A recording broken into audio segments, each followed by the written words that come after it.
que é a única coisa que de fato nos pertence, que é o tempo. O que a gente faz no nosso tempo, como a gente escolhe vivenciar o nosso tempo entre as coisas da matéria e as coisas do espírito, é que vai nos dar e ampliar o nosso horizonte para que a gente entenda definitivamente que a vida é alguma coisa muito maior do que o que a gente entende do caminho do berço ao túmulo. Muitos ainda se focam tanto, se pegam tanto nas coisas materiais, como se a nossa única passagem, a nossa única vida fosse aqui, do momento que a gente nasce e termina no momento que a gente desencarna. Só que não, a vida é muito mais do que isso. E quando a gente chegar lá na pátria espiritual, o que vai nos ajudar, o lugar da nossa morada, porque na casa do nosso Pai existem muitas moradas, na casa do meu Pai, Jesus disse, existem muitas moradas. Isso quer dizer que o céu ou o inferno não são lugares físicos, são situações de acordo com a nossa consciência. Então, o que a gente fizer aqui nessa vida é o que a gente vai levar para o lado de lá, e é nessa morada que a gente vai ficar. De uma maneira bem simplista, tá? Claro que é muito mais profundo do que isso, mas só para a gente retomar o que eu havia falado da última vez. Pensando nisso, no mesmo capítulo que eu tirei esse trecho da outra vez, no Evangelho segundo o Espiritismo, capítulo 11, amar o próximo como a si mesmo, diz que na época de Jesus, um dos fariseus fez uma pergunta tentando fazer o que a gente chama hoje em dia de pegadinha, para Jesus, uma pergunta capciosa. Ele perguntou: mestre, qual é o maior mandamento da lei? E Jesus, percebendo o que o fariseu tinha nas suas intenções, disse: amareis o Senhor vosso Deus de todo o vosso coração, de toda a vossa alma e de todo o vosso espírito. É o maior e o primeiro mandamento.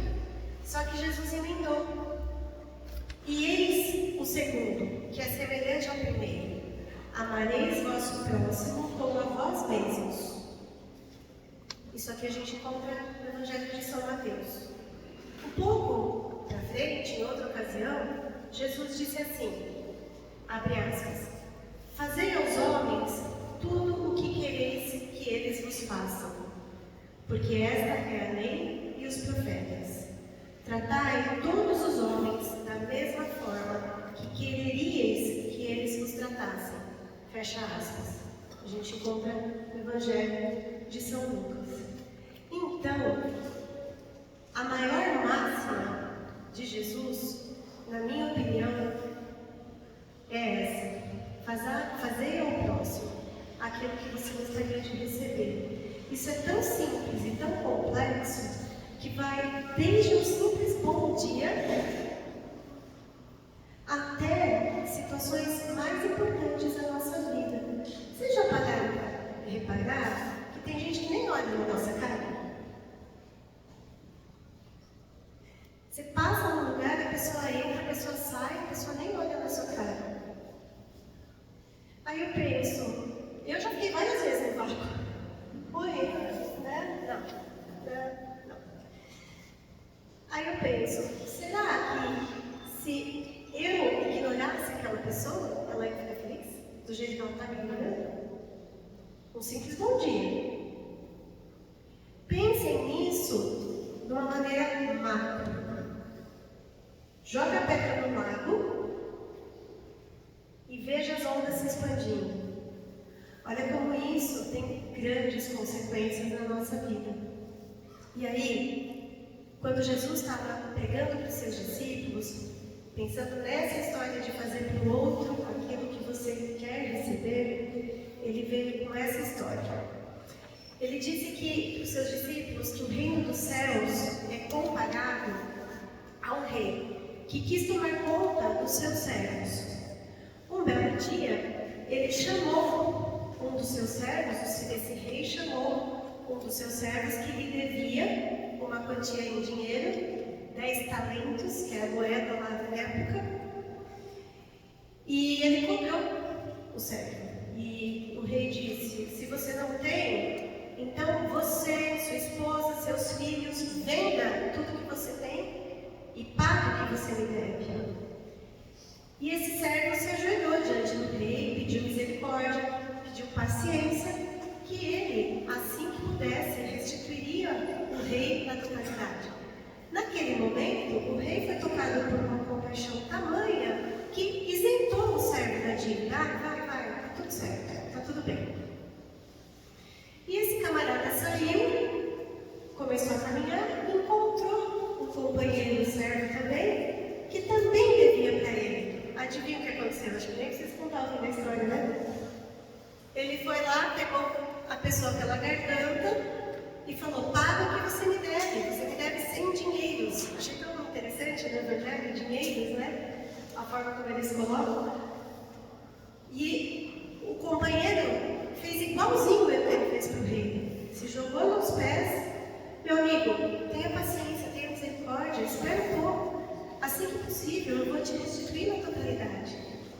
Só que esse camarada não teve paciência. Jogou o seu amigo na prisão. E na época era assim que acontecia, ele ia ficar preso até conseguir pagar tudo que devia. Só que os demais servos viram o ocorrido e foram lá contar para o rei. O rei ficou furioso, chamou o servo e falou assim: mau servidor, eu vos isentei de tudo o que me devíeis. Por que me pediste isso? Não seria preciso, pois, que tivesses piedade do vosso companheiro, como eu tive piedade de vós?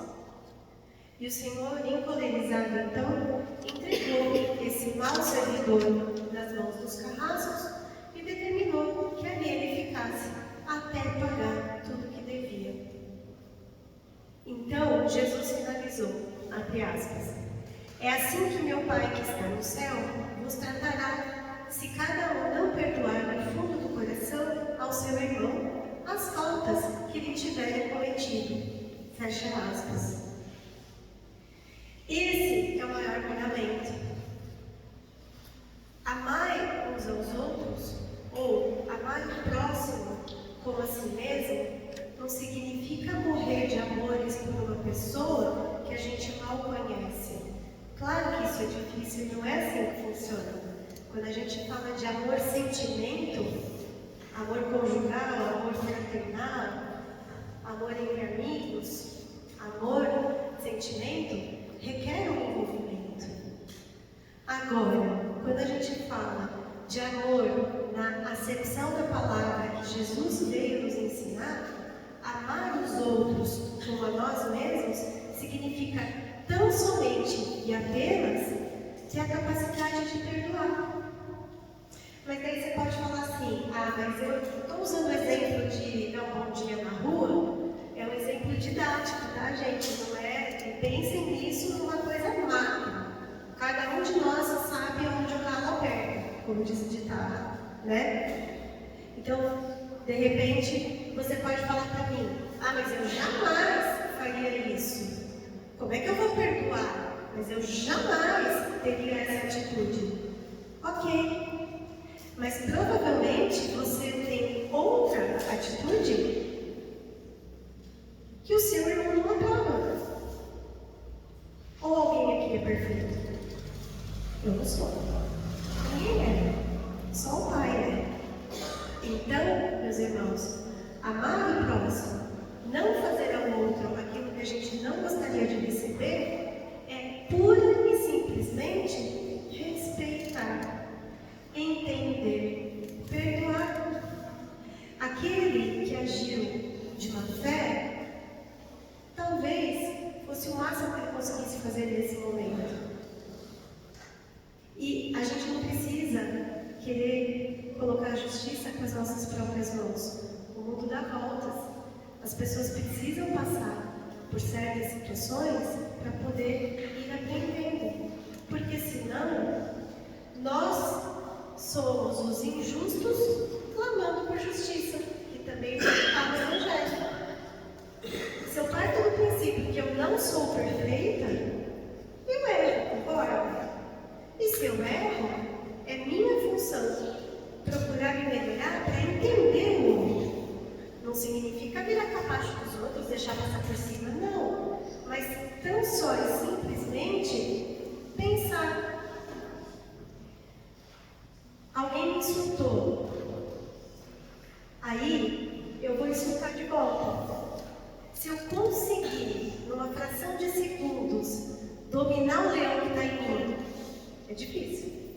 Mas se eu conseguir, nessa fração de segundos, dominar o leão que está em mim e pensar, ele me insultou, mas se eu responder de volta, eu não ia querer receber isso de novo.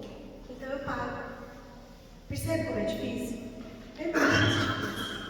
Não é à toa que esse é o melhor momento, porque a gente precisa praticar muito, muito, muito, para que a gente consiga sair um pouco dessa zona do nosso instinto, né? Então, com que direito que a gente vai exigir de alguém alguma coisa, se também nós não conseguimos fazer? E além de tratar o irmão com essa amorosidade, a gente vai estar combatendo o egoísmo.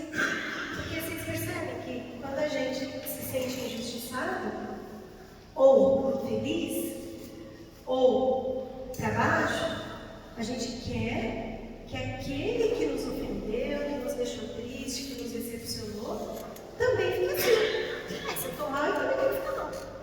É o justo. O nosso conceito de justiça é o injusto clamando por justiça. Porque se todos nós aqui fôssemos 100% justos, pode ter certeza que a gente não estaria encarnado nesse plano. Então, o que tudo isso quer dizer? Como disse o Dr. Howard, ele fala uma coisa que eu acho muito legal. O certo e o errado são relativos. Então, isso é certo, isso é errado. Em relação a quê? Qual o parâmetro que a gente está usando?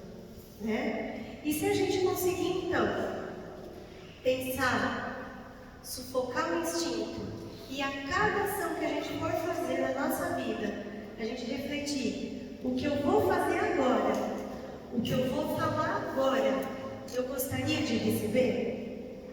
Se eu invertesse os papéis, eu ia ficar feliz com o que eu vou falar? Ou, aliás, com o que eu vou ouvir ou com o que eu vou fazer? Se sim, vai em frente.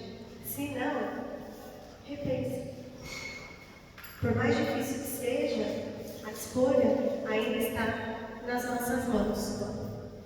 E se a gente, esse é o caminho da evolução planetária, como já foi falado muitas vezes por outros irmãos, para que a gente um dia possa habitar mundos de regeneração, como vai ser na Terra, a gente precisa sufocar o egoísmo, a sede de justiça a qualquer custo, aquela sensação de que eu estou certo, que está todo mundo errado. A gente precisa definitivamente sufocar tudo isso, porque daí a gente vai sair do estado de provas e expiações e entrar no estado da regeneração. Então, o convite que eu faço para vocês hoje, para a gente finalizar, é: qual é o meu mundo? O que eu quero para dentro do meu coração? Qual é o sentimento que eu quero ter? E para onde eu quero ir? Se fizer sentido para vocês, façam um exercício com qualquer um dos relacionamentos. Pai, mãe, filho, marido, esposa, amigo, colega de trabalho, confrade nas agremiações religiosas ou outras sociedades que todos participam. Na hora de agir, pensa: o que eu estou prestes a fazer, eu ficaria feliz de receber? Se sim, está no caminho certo. Se não, porque a nossa consciência, ela não nos engana. A gente pode até vestir uma máscara de vez em quando, enganar um ou outro aqui e ali, mas ninguém engana a si mesmo. Era isso que eu queria dividir com vocês hoje. Muito obrigada pela atenção E a gente vai passar para a paz então.